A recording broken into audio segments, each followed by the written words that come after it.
Everyone, welcome to commerce lectures. I am Neha. आज करेंगे हम क्लास 11 बिजनेस स्टडीज़ एंड आज का हमारा टॉपिक क्या है, ट्रेड क्रेडिट क्या होता है, ट्रेड क्रेडिट के मेरिट्स क्या हैं और डीमेरिट्स क्या हैं। गाइस, अगर आपको ये नोट्स चाहिए तो डिस्क्रिप्शन में लिंक मिल जाएगा, उस ऐप में से आप नोट्स डाउनलोड कर सकते हैं। तो देखते हैं ट्रेड क्रेडिट क्या होता है। जैसे कि आसान सी भाषा में सीखते हैं। पहले आप एक बिजनेसमैन हैं, आपको रॉ मटेरियल की ज़रूरत है लेकिन पैसे नहीं हैं, तो रॉ मटेरियल कहाँ से आएगा। सो आपने क्या किया, उस सप्लायर के पास गए जिससे आप हर महीने रॉ मटेरियल खरीदते हैं। आपने जाकर बोला, भाई मुझे बहुत ज़्यादा रॉ मटेरियल की ज़रूरत है लेकिन मेरे पास पैसे नहीं है, मैं तुझे अगले महीने पक्का पैसे दे दूंगा, मैं तुझसे हमेशा खरीदता हूँ लेकिन इस बार ही मेरे पास पैसे नहीं है। तो उस सप्लायर ने बोला, ठीक है भाई, तू तो अपने भाई जैसा है, अगले महीने पैसे दे दियो, कोई दिक्कत नहीं है। तो ये हो गया ट्रेड क्रेडिट, यानी आपने माल खरीदा लेकिन उधार में, ठीक है, और फ्यूचर में आपने बोला कि आप पैसे दे दोगे। ये हो गया ट्रेड क्रेडिट। इंग्लिश में देखते हैं हम क्या लिखा है बुक में। Trade credit arises when supplier allows its customers to pay for goods and services at a later date. यानी ट्रेड क्रेडिट कब होता है, जब सप्लायर कहता है अपने कस्टमर्स को कि भाई तुम मुझसे गुड्स एंड सर्विसेज खरीद लो, कोई दिक्कत नहीं है, लेकिन आप मुझे लेटर डेट यानी बाद में 1 महीने बाद, 2 महीने बाद, किसी भी पर्टिकुलर डेट पे पैसे दे सकते हो। Through this buyer can purchase goods and services without immediate payment.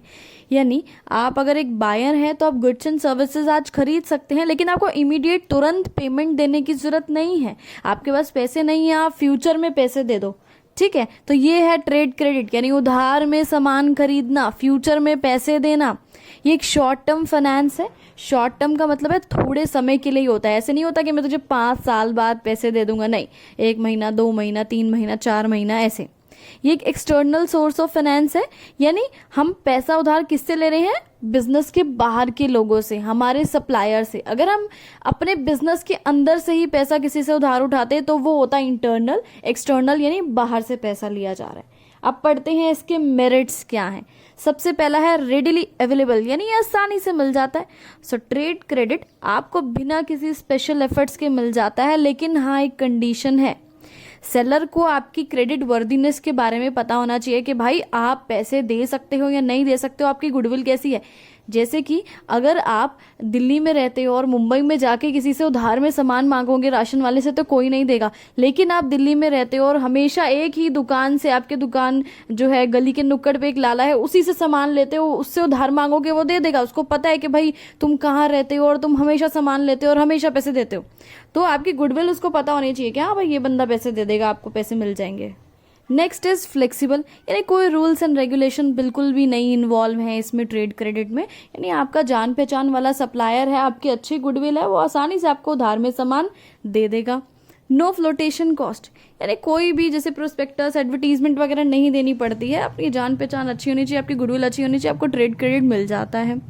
It reduces a need for working capital requirement, यानी आपको तुरंत जो पैसा चाहिए, वर्किंग कैपिटल अपने बिजनेस को चलाने के लिए चाहिए, उस पैसे की जरूरत अब इतनी नहीं है, ठीक है। क्यों? क्योंकि आपने उधार में सामान लिया है, आप बाद में पे करेंगे। Next is it promotes sales of organization, इससे आपकी सेल्स तो बढ़ेगी। अब भाई मैं किसी को उधार में सामान दे रही हूँ तो लोग मुझसे खरीदेंगे ना, क्यों नहीं खरीदेंगे। और मैं बोलूँ कि नहीं मुझे पहले पेमेंट करो, एक बारी के लिए लोग सोचेंगे छोड़ यार पैसे तो है नहीं, चल बाद में ले लेंगे, या छोड़ किसी और दुकान से ट्राई कर लेते हैं। तो इससे आपकी सेल्स काफ़ी बढ़ती है। नेक्स्ट है आपकी लिमिटेशंस क्या है ट्रेड क्रेडिट की। फर्स्ट है आपकी इंक्रीज इन प्राइसेस। कभी कभी क्या होता है, सप्लायर क्या करता है, आपके जो रॉ मटेरियल या कोई भी प्रोडक्ट आप खरीद रहे हो उसका प्राइस बढ़ा देता है। सोचता है उधार पे तो दे रहे हैं, ये तो खरीदेगा ही खरीदेगा, चल ना 2-4 रुपये बढ़ा देता हूँ मैं। Next is legal action. Legal action आपके ऊपर लिया जा सकता है। कौन लेगा? सप्लायर। क्यों लेगा? अगर बायर जो है वो ड्यू डेट पे, यानी जो डेट उसने लिखी थी कि भाई मैं 1 महीने बाद पैसे दूंगा, और वो पैसे नहीं देता है बायर, तो सेलर उस पर केस भी ठोक सकता है, भाई इसने मेरे पैसे देने थे और दिए नहीं, फ्री में मेरा रॉ मटेरियल उठा के भाग गया। For new business it is very difficult to arrange trade credit, यानी अगर आपका नया बिजनेस है तो आपको कोई ट्रेड क्रेडिट नहीं देगा। जैसे कि मैंने बताया, अगर आप दिल्ली में रहते हैं और आप मुंबई में जाके किसी दुकान से उधार सामान मांगोगे तो कोई क्यों देगा भाई, जब आपको जानता ही नहीं है। तो अगर आप बहुत पुराने हैं, आपकी बहुत अच्छी गुडविल है, तो आपको कोई दे देगा आसानी से। Only limited amount of funds can be generated through trade credit, limited amount, यानी बहुत छोटे मोटे अमाउंट ही होते हैं जो ट्रेड क्रेडिट में मिल सकते हैं। जैसे अगर आप रॉ मटेरियल लेने जा रहे हैं और आपने मुझे बोला 10 करोड़ का रॉ मटेरियल दे दो, तो कौन उधार में देगा?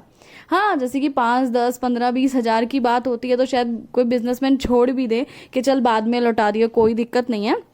सो लिमिटेड फंड्स जो होते हैं इसमें अरेंज हो सकते हैं, ज़्यादा बड़े अमाउंट के भी उधार कोई नहीं देता। अब कोई आपसे ही बोले ला भाई दे देना 10-20 लाख, आप क्यों दोगे भाई? है ना, सोचने वाली बात है। तो इसके साथ वीडियो खत्म हुआ। Thanks for watching this video. Please like, share and subscribe.